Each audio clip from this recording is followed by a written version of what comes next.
Picture this: Dublin, early morning. The kind of grey light that makes the whole city look like it's holding its breath. Then chaos. Doors kicked in, voices shouting, and unmarked cars blocking the street.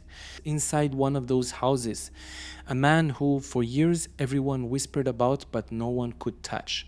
This isn't a movie. It's not some Netflix special about gangland Dublin. It's real. The guards have just arrested a man in his 40s, someone they've quietly called one of the most dangerous criminals in the entire country. For years, this guy lived like a ghost. He didn't post pictures, didn't flaunt money, didn't make noise. And yet, every time violence erupted, his name floated in the background like a rumor that refused to die. He ruled from the shadows. No fame, no Instagram, no bling. Just power, the kind that comes from fear. And then one morning it was over. The door went down. The empire cracked. And the man who once thought he was untouchable wasn't. Alright, let's get into it. You ever hear about those people who live so quietly that you kind of forget they exist until suddenly they're on every news headline? Yeah, that's this guy. He's known only as the man in his 40s from Dublin. And before you ask, no, that's not me dodging names for dramatic effect. That's literally what the papers call him, because legally they can't print his real name. This guy isn't some movie-style gangster waving guns and laughing at the law. He's the opposite. He stayed invisible. No spotlight, no ego, just control. The guards have been watching him for years, quietly, patiently, like a cat staring at a mouse hole. And according to reports from the Irish Times, this same man is suspected of being tied to more than a dozen murders. Think about that for a second. Someone who doesn't brag, doesn't post, doesn't even get spotted much in public. But behind the curtain, he's allegedly running an empire made of fear, money, and encrypted messages. So who's in this story?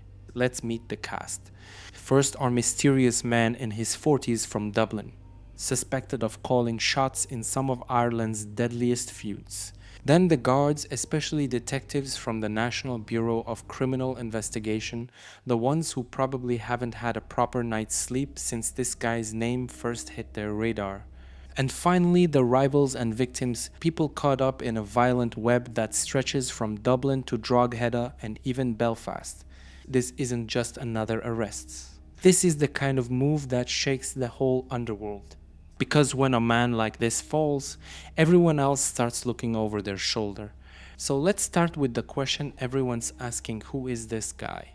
Because to most people in Dublin, he's just a normal man in his 40s. You could pass him in a shop, maybe standing in line for coffee, and never have a clue that he's allegedly one of the most dangerous men in Ireland. That's the thing about real power, the scary kind isn't loud. It doesn't wear designer jackets or shout into the camera. It walks quietly, pays in cash, and disappears before the photo's taken. According to reports, this man has managed to stay under the radar for years. He's been before the courts a few times, but only for small stuff. Nothing that screams crime boss.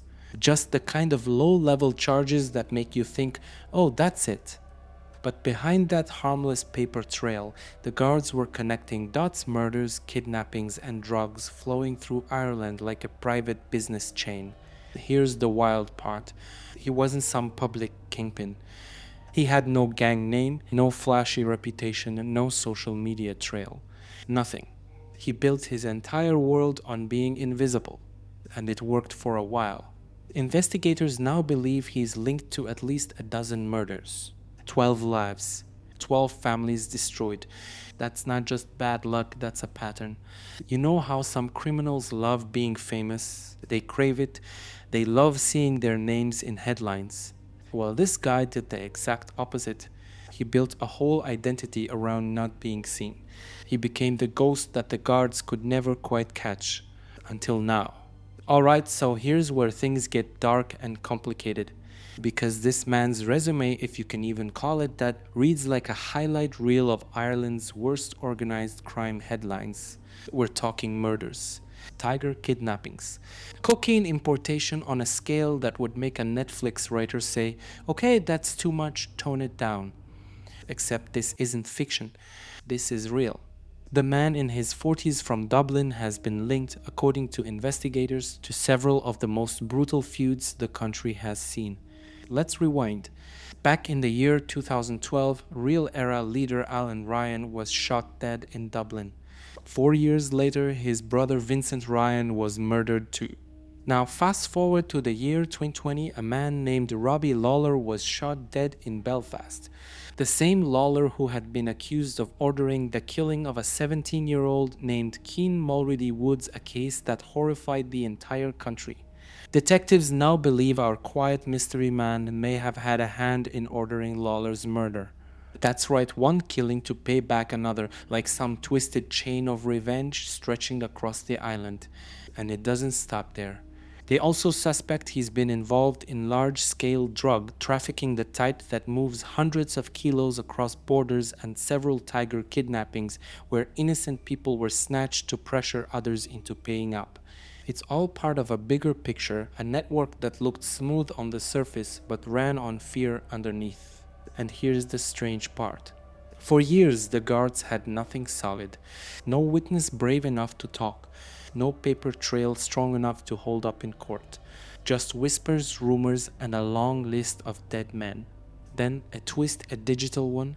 Because while this guy might have stayed off the radar in real life, he couldn't resist the one thing most criminals think they can outsmart: encrypted phones. Encrochat, that supposedly unbreakable messaging network that half of Europe's organized criminals were using.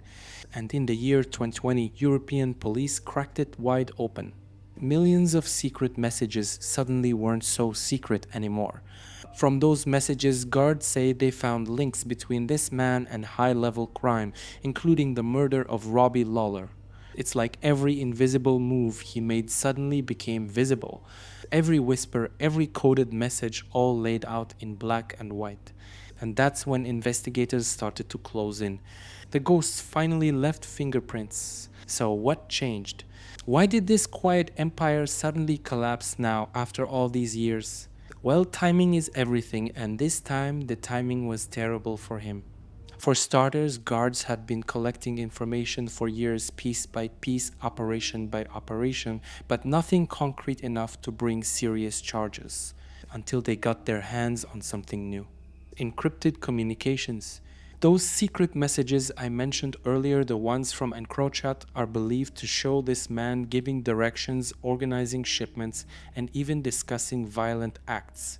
And here's the part that makes it almost poetic. He built his power on invisibility, and what took him down was visibility, digital visibility. The very messages he thought were safe ended up being the breadcrumbs that led investigators straight to his door. Another factor was geography. This wasn't just about Dublin anymore. According to reports, the investigation was part of a massive operation targeting organized crime in Ireland's northeast, particularly around Drogheda. And if you know anything about Drogheda, you know it's been the backdrop for some of the worst gang feuds in modern Irish history. So when the guards started connecting the dots between Dublin, Drogheda, and Belfast, the picture started looking very familiar and very incriminating. Then came the final push. The National Bureau of Criminal Investigation, coordinated with European partners, re-examined all those Encrochat logs and found enough to make a move. That's when they arrested him under organized crime legislation that allows guards to hold suspects for up to 7 days. 7 long days of interviews, evidence checks, and legal chess. And the whole time you have to imagine him sitting there wondering how it all fell apart. How years of silence, secrecy, and control ended with a knock at the door and a pair of handcuffs. He probably thought the encrypted phone made him untouchable. He probably thought there was no paper trail. He probably thought he was smarter than the system. But the system was just waiting quietly, patiently for the right signal to strike. And now that it has, everything he built might start to crumble. So now that this guy's behind bars, or at least sitting in custody, the big question is, what does it actually mean for Ireland's underworld? Is this the end of a crime era, or is it just the start of another chapter? Because here's the thing, when one major figure falls, it doesn't always clean up the mess. Sometimes it just shakes the bottle and makes everything spill. Right now, the guards are treating this as a turning point. They've been getting deeper into encrypted networks, tracking digital fingerprints that old school criminals never thought they'd leave behind. And this arrest, as big as it sounds, might only be one piece of a much larger operation. Like the first domino that finally wobbled after years of silence, it sends a loud message to everyone still out there moving products or planning hits. The technology that once kept you safe isn't on your side anymore. No matter how clever you think your system is, somewhere out there, a detective's reading your private message over a late night coffee. But here's where things get tricky.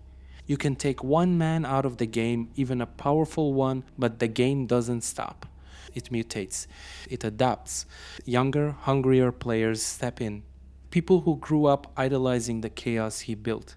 And that's the part that really worries the guards. Because when you remove a boss, everyone fights for the empty throne. And Ireland's criminal landscape doesn't exactly do peaceful transitions. So yeah, this might slow things down. Maybe it stops some feuds for a while. Maybe fewer people get hurt in the crossfire. But let's be honest, these stories don't end with one arrest. They just change shape. Right now, Ireland's organized crime scene feels like a chessboard that's just lost its king. And when that happens, all the other pieces start scrambling for power. So while this guy thought he was untouchable, the truth is nobody in that world ever really is. They just get lucky until they don't. And now we've come full circle. The man in his 40s from Dublin, the one who lived quietly, moved carefully, and trusted no one, is finally sitting in custody. It's ironic, really. He built his power on silence. He built his empire on being unseen. And in the end, what exposed him wasn't a witness or a rival or a slip on the street. It was a phone. A simple piece of technology he thought was smarter than the law. All those messages sent in secret, thinking no one could ever read them, are now evidence in an investigation. Every sentence, every code word, every deal whispered in digital ink, it's all right there, glowing on a screen in front of the guards. He spent years making sure his name never hit the papers. And now it's everywhere just without the name. That's the part that's almost poetic. He wanted to be invisible, and now he is legally invisible. Not because he is hiding, but because the law says his name can't even be spoken. And that's the haunting part. The man who tried so hard to disappear is now erased by his own downfall. You can't name him, you can't quote him, but everyone knows who he is. It's strange how stories like this end not with a chase, not with a final showdown, but with a quiet click of a handcuff and a detective reading an old message saying, "We got him." And maybe that's the lesson here. No one is ever truly untouchable. You can hide in shadows for years, whisper your orders through secret channels, and still one day someone's going to flip the light switch. Thanks for watching. Tell me what you think down in the comments. Do you think this arrest marks the start of Ireland finally breaking its gangland cycle? Or is it just another round of the same old story? Because if there's one thing we've learned today, it's this: in Ireland's underworld, the moment you think you've won, that's usually the moment you're already losing.